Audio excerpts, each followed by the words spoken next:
agnostic. Yeah, Some you are could be atheists. absent a religion. Yeah, so worldview is what we're talking about, not religion. My worldview is shaped by my faith, no doubt. But just like someone else's worldview is shaped by their lack of faith. We all have backgrounds and experiences. But yeah, I mean, my sense, my belief of right and wrong is based on two things: God's word and the Constitution. No different from John Adams, who said our form of government is only for a moral and religious people. It's not adequate for any other.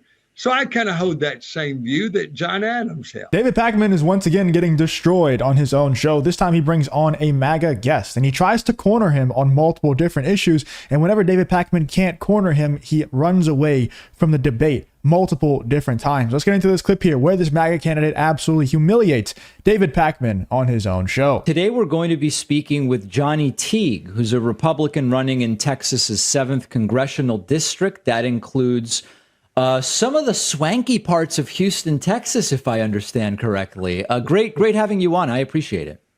It's an honor to be with you. Thank you and your audience for having me. So there's a number of different ways we could start this interview, and this might be a weird thing, but just as a sort of gut check, I've been asking a lot of the different Republican candidates we talk to this question, and I forgive me for such a silly question, but who is the current president of the United States?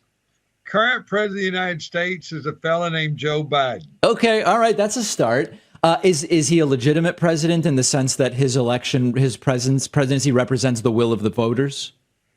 I think, and I always answer this, I don't want to be dodgy, but I believe there's always question in every election. Going back, Benjamin Harrison's election, there's always, whoever loses is never fully contented with the election.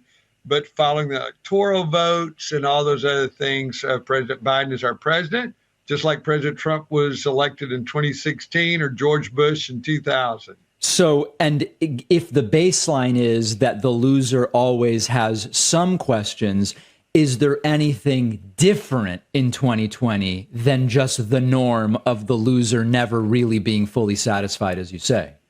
I don't think so. I will say there are some differences. Oh. One difference was because of COVID, we had drive-in or drive-up voting, which we never had that before. So yeah, there were some differences with voting this time. Okay, but big picture, you're not saying it's a If you enjoy content like this, then make sure to leave a like and subscribe to the channel. It really does help me out a ton. Let's get back to the video. dramatically different situation in terms of the loser being dissatisfied that they really lost.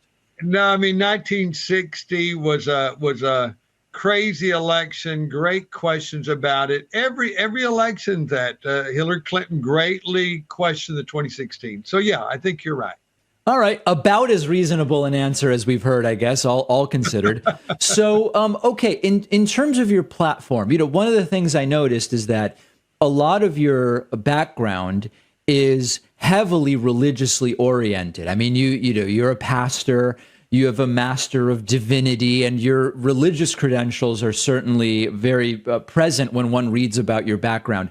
In terms of the relationship between religion and civil government, do you believe that there should be separation there?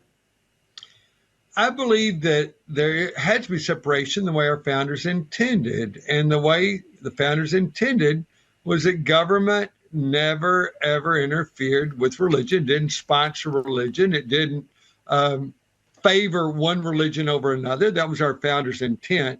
But as far as me being a Christian running for Congress or a pastor, I pay taxes just like an electrician does, just like a rancher does, and I'm a rancher.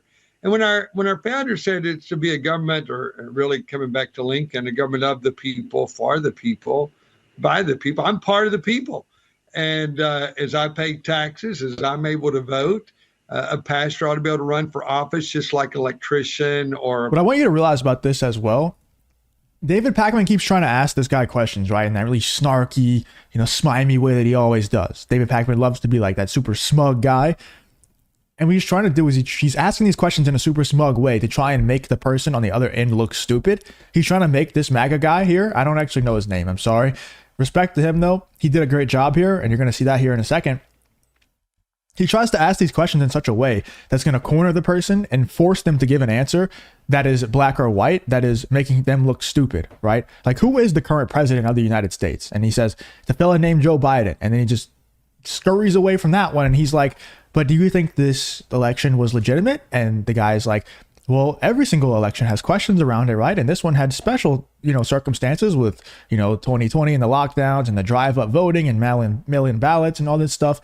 And David Pakman immediately scurries away, slithers his way out of that one. And now he keeps jumping from topic to topic to topic, not giving a rebuttal because he doesn't have one.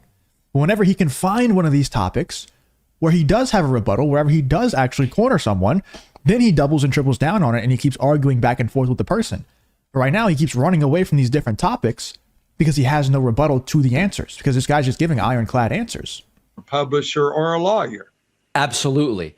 Now, when you think about your views on any particular issue, and this is really a very broad philosophical question, you, of course, can't separate your religion from your opinions. And so for many folks, their opinion about something like abortion personally is informed by their religion, which is part of their moral code without question. That I think is the case for everybody. Do you believe that those religious views alone are enough to determine what should be law in the United States?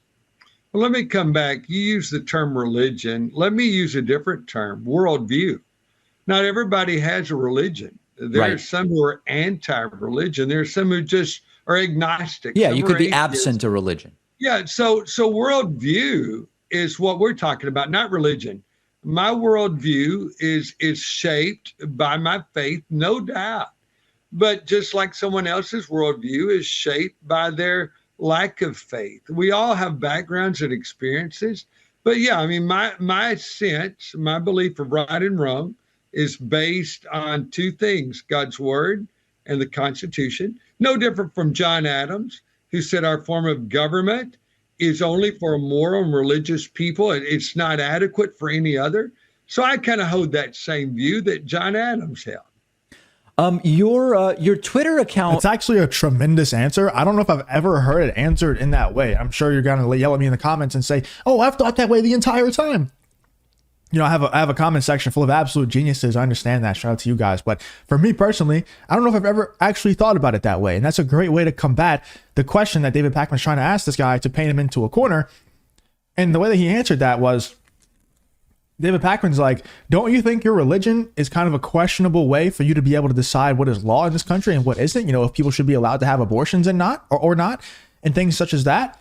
And he says, well, just because I have a religion or because I have faith in a certain worldview that's constitutes me having this faith, that doesn't disqualify me from having an opinion on the law or being able to form laws. The same way as you being absent of religion also doesn't disqualify you from forming laws. That's a great way to answer the question. What is the difference between someone having a religion and that disqualifying them versus someone not having a religion and that disqualifying them? Neither one should disqualify, right? They're both different worldviews, as this guy said. Great answer to David Pakman's question. Let me know in the comments. I'm sure that you guys are all going to say, oh, I've heard this person say it that way, or I've thought that way my entire life. I'm sure you're going to say that.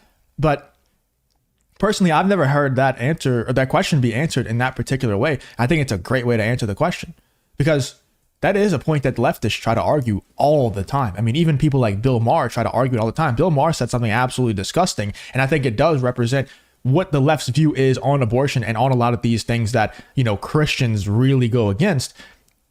Bill Maher one time said that he does think that abortion is murder, and he says he just doesn't care. Like, he genuinely said that on Real Time with Bill Maher, and that blew my mind, but it happened, and I would assume that David Pakman thinks a very similar way, where he knows, even people that don't admit it like Bill Maher did, David Pakman knows that it's murder, that you're getting rid of a life.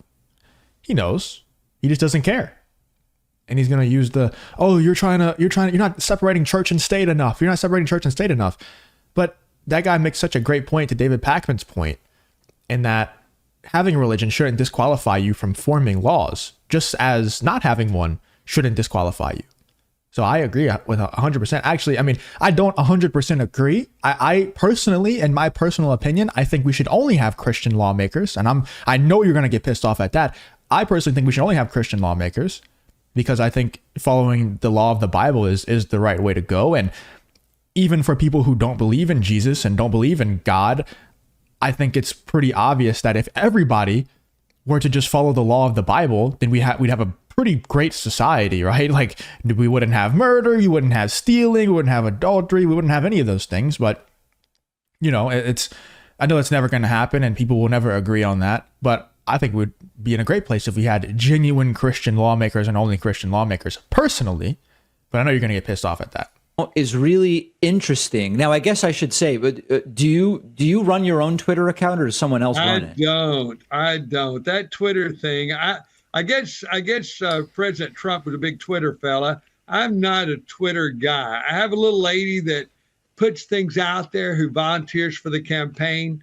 And so I really tried to rein that in because it's so quick. Whoever runs your Twitter account, they almost take on the personality of the candidate when they're not the candidate.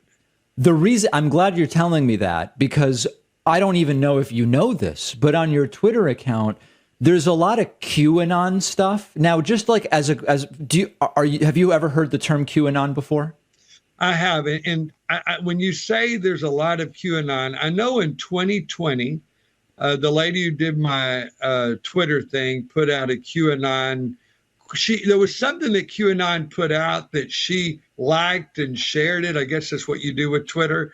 And man, I started getting all kinds of calls. Are you with QAnon? Do you support QAnon? And I'm like, no, I don't. At that time, I didn't even know who they were. And so I'm praying that you've only seen one thing on QAnon. I've seen four. So I mean, just glancing through, I saw a retweet of 3 women taking what's called the QAnon oath. I saw a retweeted video with a JFK Jr. conspiracy theory, which is a big QAnon thing. How long ago was that, brother? I'm sorry? What do you remember the dating on those? It says June, although I admit it's not clear whether it's June of this year or last year. Well, I'll tell you what, and I'm not trying to be evasive by any means. You can look at my post on Facebook. Yeah. You can look at my post on my website. You'll never see a dog thing on QAnon.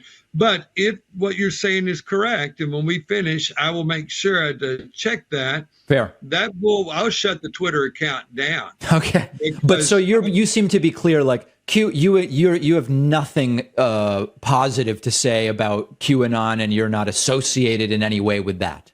I'm not associated at all, and I thought we had taken care of this in 2020.